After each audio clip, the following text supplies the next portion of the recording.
بسم اللہ الرحمن الرحیم۔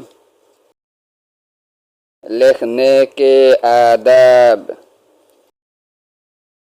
پڑھنے کے بعد لکھنا سیکھنا ضروری ہے۔ پڑھنے کی تکمیل لکھنے سے اور لکھنے کی تکمیل پڑھنے سے ہوتی ہے۔ پس ان دونوں میں سے ہر ایک دوسرے کے لیے ضروری ہے۔ لکھنا سیکھنے سے پہلے یہ سمجھ لو کہ یہ فون ہیرے کی انگوٹھی ہے۔ اگر انگلی میں رہے تو زینت ہے اور منہ میں پڑ جائے تو زہر ہے۔ یعنی لکھنے کا فون اگر نیک طور سے استعمال کیا جائے تو ایک جوہر ہے۔ سینکڑوں کام اس سے نکلتے ہیں اور ہزاروں فائدے اس سے پہنچتے ہیں، اور اگر اسے بری طور پر کام میں لائے تو ہزاروں برائیوں کی جڑ ہے۔ فساد اس سے بڑھ جائے، رنجشی اس سے پیدا ہو جائے، نیک کام اس سے بدنام ہو جائے اور عزتی اس سے خاک میں مل جائے۔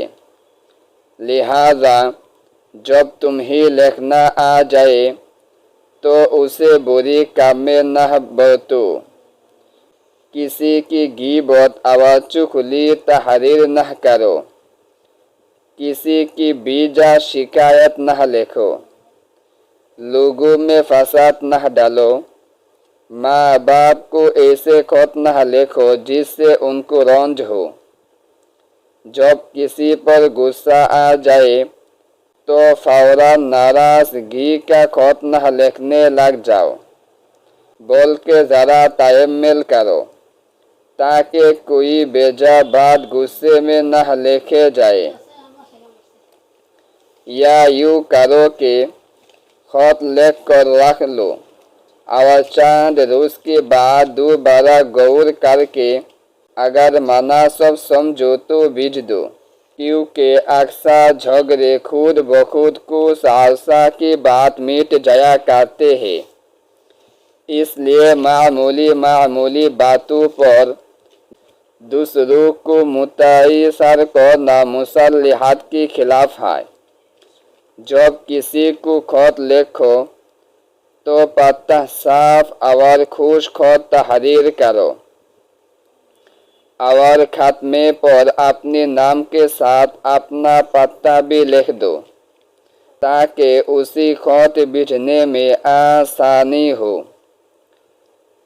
لکھتے وقت اس بات کا خیال رکھو کہ کس حرف کو کہاں سے موٹا لکھنا ہے اور کہاں سے پتلا، اور کس جگہ سے سیدھا لکھنا ہے اور کس جگہ سے ٹیڑھا۔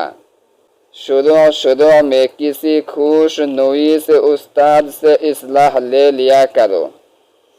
جب تمہارے لکھے ہوئے الفاظ چھپے ہوئے الفاظ کے مشابہ ہو جائے تو پھر اصلاح کی ضرورت نہیں۔ لکھتے وقت کپڑوں اور کاغذ کو سیاہی کی سینٹوں سے بچاؤ۔